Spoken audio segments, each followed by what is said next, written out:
Alhamdulillah wassalatu wassalamu ala Rasulillah wa ala alihi wa sahbihi wa mawalah. Ada yang bertanya, apa hukumnya seorang suami menceraikan istrinya dalam kondisi haid? Apakah cerainya itu sah ataukah tidak sah?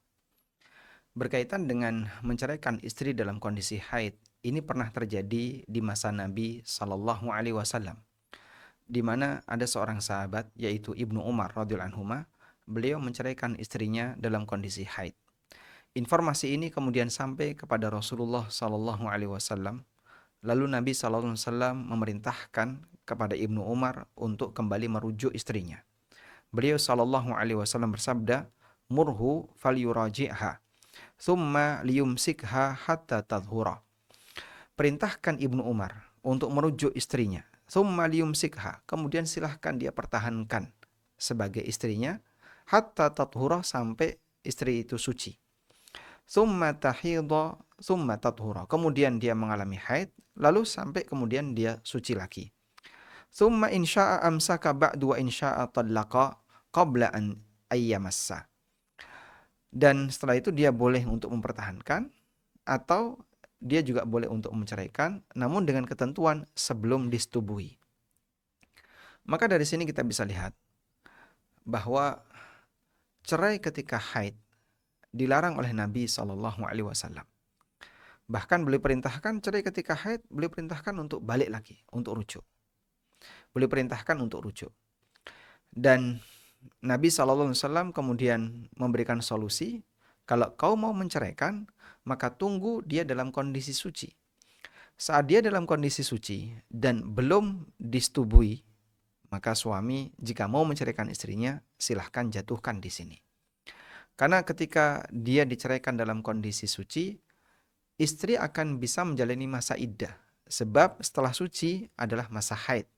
Dan iddah itu dihitung selama 3 kali haid. Maka jika dia di posisi suci, di depannya ada haid. Di saat itulah dia bisa menghitung iddah secara pasti.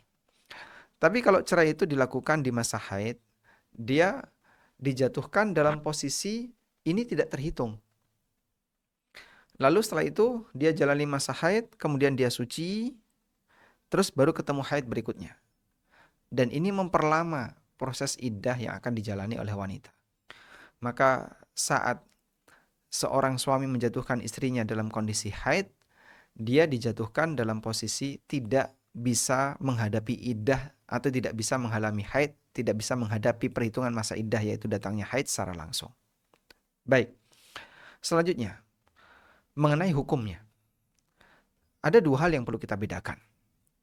Pertama, berkaitan dengan apakah ini boleh ataukah haram yang bernilai dosa. Dan yang kedua berkaitan dengan sah ataukah tidak. Untuk yang pertama, berkaitan dengan hukumnya, apakah ini boleh ataukah berdosa. Ulama sepakat bahwa menceraikan istri ketika dalam kondisi haid statusnya adalah perbuatan dosa. Karena itu melanggar larangan Allah Subhanahu wa taala sebagaimana yang tadi disampaikan oleh Nabi sallallahu alaihi wasallam. Sayyid Sabiq dalam Fikih Sunnah, satu buku yang ma'ruf yang kita kenal, pernah mengatakan, "Wa ajma'al ulama'u ala anna talaqal bid'i haramun." Ulama sepakat bahwa menceraikan istri dalam kondisi haid hukumnya haram. Wa anna fa'ilahu athimun, dan pelakunya berbuat dosa. Ini keterangan yang disampaikan oleh Sayyid Sabiq. Kemudian keterangan yang lain bisa kita temukan di buku Al-Mawsu'ah Al-Fiqhiyah Al-Muyassarah. Husain Al-Awaisyah mengatakan, "Wa amma talaquha fi halil haidhi fahuwa muharramun bil kitabi was sunnati wal ijma'." Menceraikan istri ketika sedang haid hukumnya haram berdasarkan dalil Al-Qur'an, sunnah dan ijma' ulama. Walaysa fi tahrimihi niza', dan tidak ada perselisihan di kalangan para ulama mengenai status haramnya menceraikan istri ketika haid. Sehingga suami berdosa apabila dia tahu istrinya haid kemudian dia jatuhkan cerai kepadanya. Baik, selanjutnya kita beralih ke pembahasan yang kedua. Apakah cerai ketika haid itu sah? Sehingga konsekuensinya berlaku. Kalau sah berarti konsekuensinya berlaku. Konsekuensinya berlaku gimana, Pak? Istri ini harus menjalani masa iddah. Dan apabila ini merupakan cerai yang ketiga, maka tidak boleh lagi untuk rujuk. Itulah yang dimaksud konsekuensi berlaku. Dalam hal ini ulama berbeda pendapat. Apakah cerai ketika haid itu sah ataukah tidak? Pendapat pertama mengatakan bahwa cerai ketika haid hukumnya sah dan diakui, alias berlaku konsekuensinya. Ini merupakan pendapat jumhur ulama, mayoritas ulama. Dan pendapat ini juga ditegaskan oleh Al-Bukhari, kemudian An-Nawawi, Al-Baihaqi, dan beberapa ulama yang lainnya. Dan ini merupakan pendapat jumhur ulama. Baik.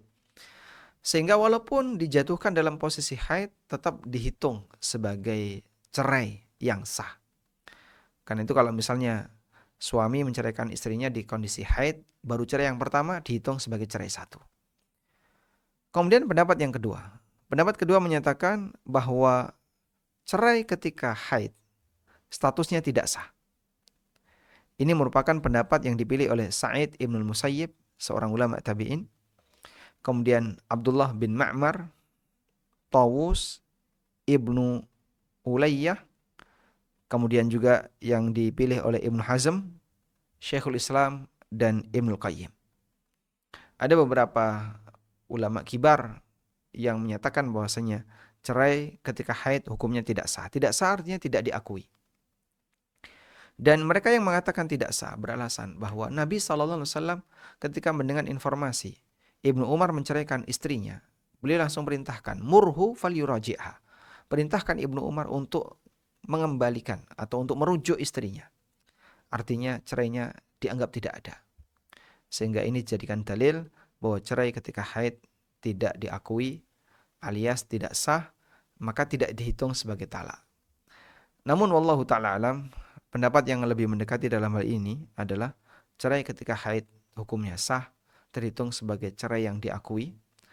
Karena itu hati-hati bagi para suami, jangan sampai bermudah-mudah untuk mengucapkan aku ceraikan kamu, aku talak kamu, kita pisah selamanya. Dan kalimat yang semisal, baik dalam kondisi suci maupun haid. Dan kalaupun dalam kondisi haid, tetap terhitung menurut pendapat jumhur ulama. Sehingga jangan sampai disepelekan, pikir matang-matang kalau sampai mau mengucapkan kalimat aku ceraikan kamu. Demikian, semoga bermanfaat. Wassallallahu ala nabiyyina Muhammadin wa ala alihi wa sahbihi wasallam. Ikuti Haji Bersama ANB. Hubungi